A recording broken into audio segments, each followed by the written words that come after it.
नाज़रीन, Donald Trump ने कहा है कि गजा इस्तेहकाम फोर्स जल्द इलाके के मामलात संभालेगी, लेकिन कहीं ना कहीं गैर यकीनी की सूरत हाल भी है, क्योंकि सेक्रेटरी जनरल अक़वाम मुत्तहिदा ने कहा है कि गजा इस्तेहकाम फोर्स सलामती काउंसिल से मंजूर होनी चाहिए। तो ऐसे में क्या मामलात बनते हुए दिखाई दे रहे हैं, इस पर बात करेंगे। मंसूर जाफ़र माहिर अमूर मशरक़ वस्ता हमारे साथ मौजूद हैं। मंसूर जाफ़र साहब, बहुत शुक्रिया आपके वक्त का। क्या समझते हैं आप, गजा इस्तेहकाम फोर्स के हवाले से कुछ हतमी तौर पर फैसला नहीं किया जा सका, ये झगड़ा तूल पकड़ता जा रहा है, मामलात किस तरफ जा रहे हैं? जी, इसमें कोई शक नहीं कि इस वक्त जो ऐलानात ख़ास तौर पे वाशिंगटन से सामने आ रहे हैं, वो जो बुनियादी तौर पे बाय डिफ़ॉल्ट प्रॉब्लम रही है इस पूरे गज़ा अमन माहदे के अंदर, उसकी निशानदेही भी करते हैं और आने वाले दिनों में एक मैं समझता हूँ बहुत बड़े बहरान की तरफ इशारा कर रहे हैं। ख़ास तौर पे ये जो गज़ा सॉलिडारिटी फ़ोर्स या एक वहाँ पे एक क़याम अमन के हवाले से जो फ़ोर्स है, ये आम तौर पे जब भी कोई इस तरह इंटरनेशनल फ़ोर्स की जाती है और ख़ास तौर पे अक़वाम मुत्तहिदा के मैंडेट के तहत, तो उसके लिए ज़रूरी ये होता है कि उसे चैप्टर 7 के तहत मंजूर किया जाए और अक़वाम मुत्तहिदा उसकी मंजूरी दे, तभी जाके उसकी इन्फोर्समेंट जो है वो कानूनी तौर पे की जा सकती है। लेकिन यहाँ पे और उसके लिए ज़रूरी ये है कि जो बुनियादी शर्त है इस नौइयत की फ़ोर्स की तैनाती के लिए, वो है कि उस खित्ते में इस नौइयत की एक्टिविटीज़ हो रही हैं कि जिससे आलमी अमन को ख़तरा है। जबकि गज़ा के हवाले से और गज़ा अमन माहदे के हवाले से जो चीज़ बयान की गई है उसमें ये बताया गया कि गज़ा में जो इस वक्त सिचुएशन है, उससे हमसाया ममालिक को ख़तरा है, उससे आलमी अमन को उस लिहाज से ख़तरा नहीं है। लिहाजा ये एक लकूना जो है उसकी बुनियाद पे मैं समझता हूँ कि एक बड़ी टफ डिबेट इस वक्त सिक्योरिटी काउंसिल में मुतवक्को है, जब ये करारदाद या इस मरहले की मंजूरी आएगी। और इस मैं समझता हूँ लीगल पॉइंट पे या तो इस माहदे को रिवाइज़ करना पड़ेगा, या फिर जिस तरीके से माजी में अमेरिका अपनी धौंस और धांधली के ज़रिए जिस तरीके से उन्होंने इराक़ पर पहले हमला कर लिया था और उसके बाद एक विलिंग कोalition ऑफ द विलिंग बना के और अपने उस गैर कानूनी इक़दाम को जो है वो जस्टिफाई करने की कोशिश की थी, तो इसी नौइयत की हिस्ट्री खदशा ज़ाहिर किया जा रहा है बाज़ मुबस्सिरीन की तरफ से कि शायद यहाँ पे भी रिपीट की जाए। लेकिन अभी तो जो पहले मरहले के जो मुख्तलिफ आप कह लीजिए स्टेप्स थे, उसमें ख़ास तौर पे जो कैदियों के तबादले के हवाले से चीज़ें हैं वो अभी भी इन प्रोसेस हैं। अच्छा, लेकिन इस वक्त मंसूर भाई ये फरमाइएगा कि तुर्किया ने जो नेतन्याहू के वारंट गिरफ्तारी गजा में नस्ल कशी पे जारी कर दी है, अगरचे इसराइल की तरफ से इसको पब्लिसिटी स्टंट दिया जा रहा है, आपका इस सारे मामले पे क्या तबसरा है? मैं यकीनन ये तो नहीं कहूँगा कि कोई इसराइल के साथ हमनवाई करने का, लेकिन मैं समझता हूँ कि तुर्की के पास जितने बड़े ऑप्शन थे इस पूरी जंग में अपना मसल दिखाने के, तुर्की ने उस हवाले से काम नहीं दिखाया। अब ये सिर्फ़ और सिर्फ डोनाल्ड ट्रंप साहब के दबाव के तहत जो है तुर्किया को ऑन बोर्ड किया गया है, और बिलखुसूस यानी इस वक्त यानी जो दबाव डाला जा सकता था इसराइल पर, मैं समझता हूँ तुर्की के पास जो गैस सप्लाई लाइन का लीवरेज था, अगर 3 दिन के लिए भी तुर्की इसराइल की गैस बंद कर देता तो इसराइल को आटे दाल का भाव मालूम हो जाना था और वो तमाम टर्म्स मानने पर मजबूर होता कि जिससे उनकी वो पॉपुलेशन के जिसको वो दुनिया भर से इकट्ठा करके बड़े रोशन मुस्तकबिल के लिए लाए थे, उन्हें जब इस सर्दी के मौसम में गैस ना मिलती तो फिर अंदाज़ा हो सकता था। लेकिन तुर्किया जो है वो इस वक्त इंटरनेशनल डिप्लोमेसी में यकीनन अपना मकाम बनाने के हवाले से बाज़ माज़रत के साथ कहूँगा ऐसी ओछी हरकतें भी कर रहा है कि जिसकी वजह से ये पूरा कज़िया जो है वो बजाय किसी अच्छी करवट बैठने के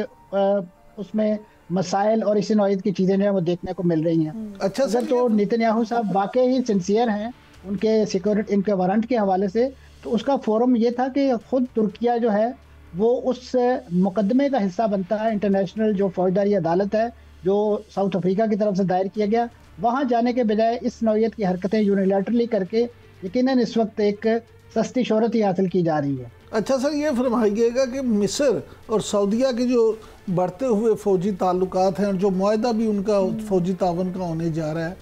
तो ये फरमाइएगा इस पे ये कह रहा है आलमी मुबस्सिरीन ये कह रहे हैं कि जी इसराइल के कान खड़े हो रहे हैं, और ख़ास तौर पे ऐसे में जब सऊदीया का पहले पाकिस्तान के साथ भी दिफाई मुआहदा हो चुका है, तो इस सारी सूरत हाल में क्या आप समझते हैं कि एक बड़ा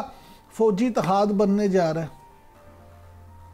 जहाँ तक तो सऊदी अरब और मिस्र की फ़ौजी आप कह लीजिए कोई तालमेल का ताल्लुक है, तो आपके इल्म में होगा कि इससे पहले भी जो एक 40 मुल्कों की एक अरब इत्तेहाद फ़ौज बनाई गई थी, तो उसमें सऊदी अरब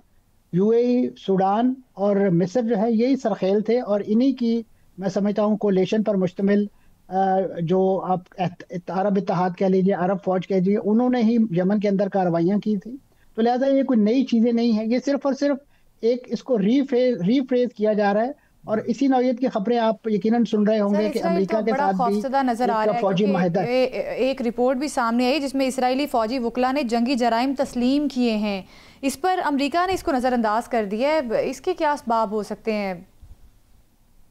जी, जहाँ तक तो वो आप शायद उस वीडियो का इशारा कर रही हैं कि जो फौजी प्रोसिक्यूटर जो थे उनके मोबाइल से बरामद हुई थी और बाद में वायरल हो गई थी, तो वो यकीनन एक बहुत बड़ी एविडेंस है। और उसको यकीनन अगर किसी कॉम्पिटेंट कोर्ट ऑफ लॉ में अगर प्रोसिक्यूट किया जाए तो वो बड़ा राइप केस है। और इससे पहले भी आपने सुन रखा होगा कि एक जो मुख्तलिफ एक्सपर्ट्स हैं ख़ासतौर पर इंटेलिजेंशिया के, जिनकी स्पेशलाइजेशन है जेनोसाइड के हवाले से, वो खुद तकरीबन 12 के करीब ऐसे लोग हैं कि जो इस बात पर अपनी मोहर तस्दीक सब कर चुके हैं। जेनोसाइड असल इशू यही है कि इसको किसी ऐसे फोरम पर ट्राई किया जाए। यकीनन फौजदारी अदालत का फोरम मौजूद है, लेकिन मुसीबत यह है कि उसका डिसीजन कोई बाइंडिंग नहीं होता है, एक एडवाइजरी कैपेसिटी में वो चीज़ें। इससे पहले आपको याद होगा कि इसराइल के अंदर जो एक दीवार तामीर की गई थी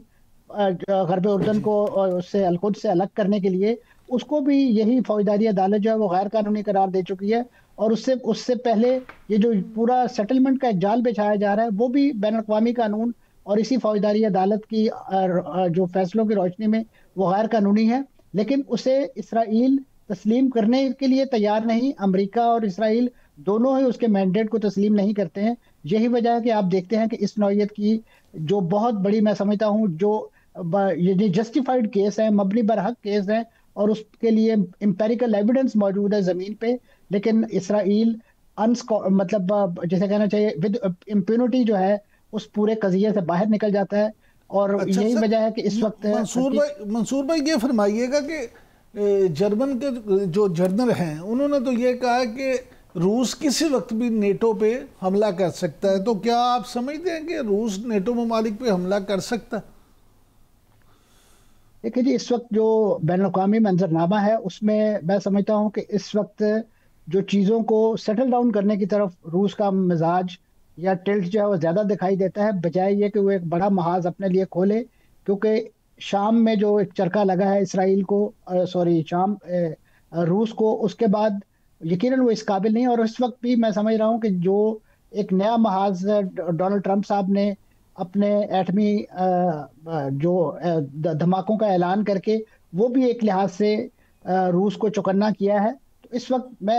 ज़ाती मेरी राय ये है कि रूस के पास शायद ये ऑप्शन मौजूद नहीं है कि खदशे ज़रूर इस बात के जाहिर किए जा रहे हैं, और उसकी बुनियादी वजह ये है कि यूरोप की सफ़ों के अंदर जो खुद दरारें मौजूद हैं वही इस वक्त यूक्रेन के मसले को किसी न किसी सूरत में हल करने में नाकाम दिखाई देती हैं। यही वजह है कि डोनाल्ड ट्रंप साहब ने जिस तमतराक के साथ अपने इक़्तिदार में आने के फ़ौरन बाद उस जंग के खात्मे के हवाले से जो ऐलानात किए थे, आज भी वो कज़िया वहीं का वहीं खड़ा है। बिल्कुल वही कज़िया पड़ रहे हैं। अमन मुआहदे पर अमल दरामद के हवाले से आपसे कमेंट लेना बड़ा ज़रूरी है। इसराइली आर्मी चीफ का हमास अरकान के लिए उन्होंने 2 ऑप्शंस दिए हैं, या तो गैर मुसल्लह हो जाओ और या फिर मरने के लिए तैयार हो जाओ। तो अब आप हमास का क्या देख रहे हैं कि हमास क्या करेगी? गैर मुसल्लह होने के लिए तैयार हो जाएगी?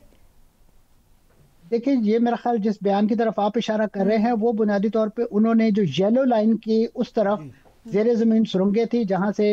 कुछ फ़लस्तीनी मज़ाहमतकार जो हैं वो यानी जो इनकी लाशें निकालने के हवाले से मसरूफ़ थे, लेकिन उन्हें इस सीज़ फायर का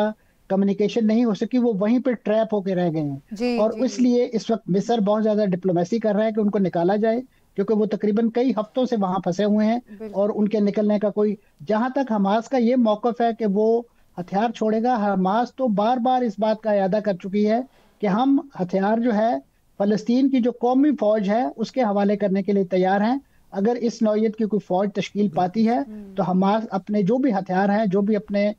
इस रेजिस्टेंस का जो प्रोजेक्ट है उसे वो उनके सपुर्द करके खुद एक जो सिविल एडमिनिस्ट्रेशन जो है और इसी तरीके से जो इंतज़ामी मामलात है उसमें जो उनके पास एक्सपर्टाइज है उसमें उन्हें उस अंदाज से ये बदनाम करने की कोशिश है कि बार बार इस नौयत के ऐलानात किए जाते हैं, चीज़ों को मुतनाज़ा बनाने की कोशिश की जाती है कि हमास शायद हथियार नहीं फेंकना चाहती। हमास गजा में अमन के लिए गैर मुसल्लह होने को तैयार है। ये आपने दे दी है इस चीज़ पर कि हमास को बदनाम करने के लिए यकीनी तौर पे मुख्तलिफ किस्म की स्टेटमेंट सामने आती हैं। और अभी जो इसराइल कह रहा है कि वो जो सुरंगें हैं उनको उड़ा दिया जाएगा, हालांकि वहाँ पर हमास के जंगजू वहाँ पर मौजूद हैं।